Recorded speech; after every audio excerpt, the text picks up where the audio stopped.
Really quick, I think medically we're clean, nothing new to add. Everyone was here, and obviously first good day of this mandatory minicamp, so it was really good.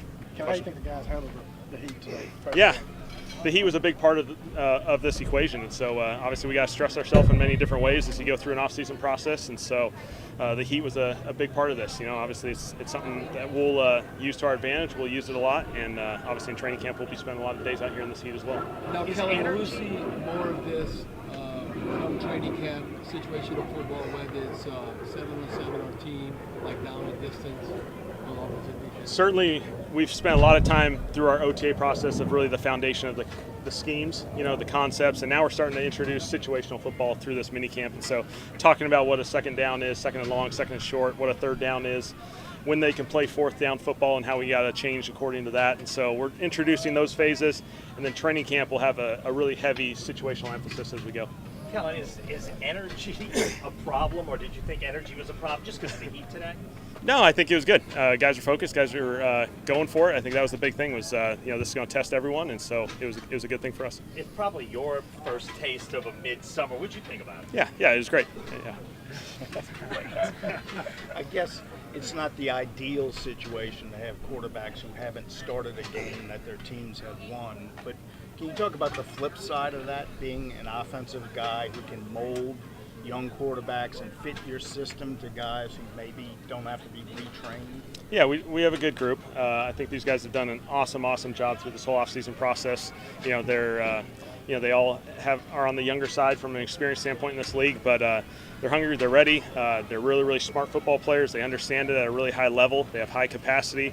They're throwing it well out here, and so I feel like they're doing everything we can ask for them. We're happy to see. What are your thoughts on Brian Brissi from what you've seen of him so far? Done an excellent job out here. Obviously the defensive line, it's a challenge to, during this setting, just the way OTAs are organized. There's not as much run game and physicality, which will, allow him to shine as we get to training camp. But he's done everything we've asked. What y'all like about Cam Akers bringing him in? Yeah, Cam's an experienced player. He's done a lot throughout this league, and as you go through this, you're always trying to evaluate as many players as you possibly can. And so I felt like it was a great opportunity, and really fired up that he was willing to come out here.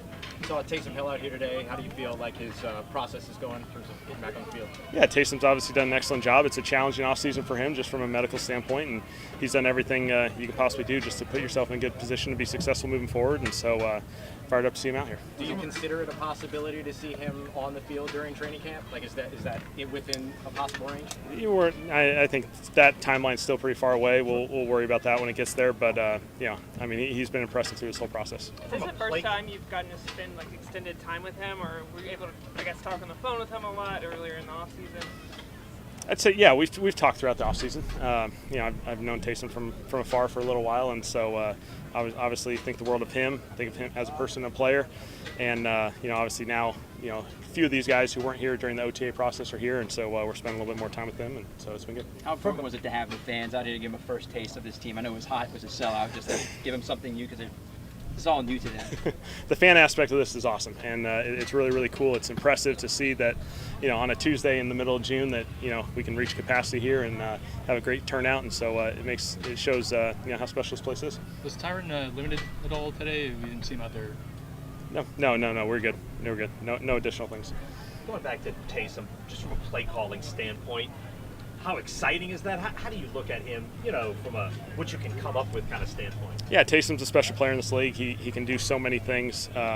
He's had a great history in this league of playing quarterback and his ability to throw the football and run it from that position, and then all the other unique things that he does around the league. And so it stresses defense. It's really challenging. He's a big-time impact player in this league. Do you see him maintaining that in your system? Yeah, absolutely. What's the value of having guys like Alvin and Tyron here? Obviously, they don't need a lot of work, but their presence around the rest of the team.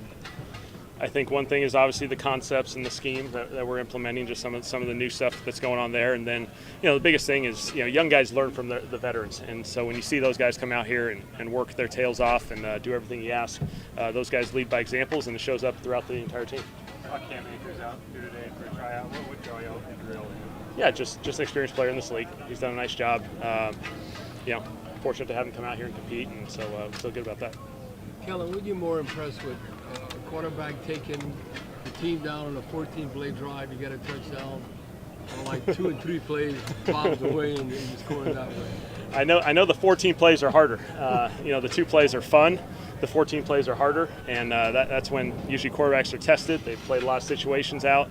They've been challenged by the defense. They've responded, and so usually, those 2 plays are really, really fun, and we all love those, and we'd love to get a bunch of those. But those 14 plays are when you're going to earn it the most. A quick question about Makai back to you. Hoping you can answer it in the context of what's going on here now with Trevor. Yeah. What do you recall about recognizing that would be a good move for him? And can you think of other similar examples that influenced that decision and is influencing your decision now?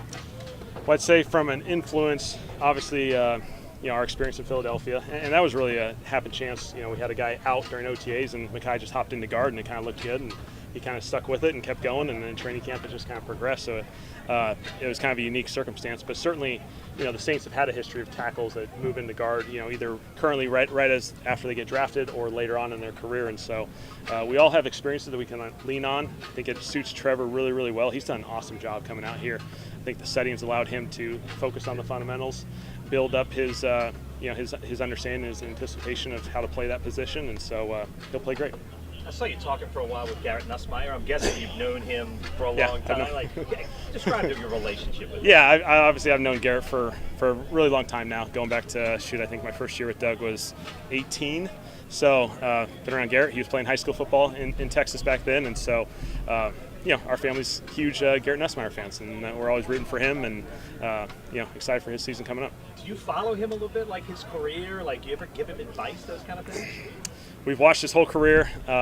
We've seen it through Doug's nervousness on Saturday nights in team meetings and offensive meetings, and him sneaking a clip of his phone on his phone. So we've lived through Doug and watched all of his career. So it's been great. What was his best throw last year then? Oh, jeez. Fourth down against Ole Miss, maybe. That one was a good one. Yeah, talk about anticipation and trusting it and letting it rip. That was big time. Is there anything that you've seen from your quarterbacks, maybe today or even recently, that you would consider growth areas from when you first got an opportunity to see them? I'd say the first 9 days were really about the scheme, just introducing the schemes and getting a feel for what the concepts are and how to go through those progressions. Today was really about understanding the situations and how we apply those schemes into those. And so we really hammered that with the QBs. They did an awesome job understanding what second and long feels like and how we play that situation versus how we play a third down. When we know we have fourth down in our pocket. And so they did an awesome job with that. I think that was a big thing for us as we go through this minicamp. All right. Thank All you, good? Kellen.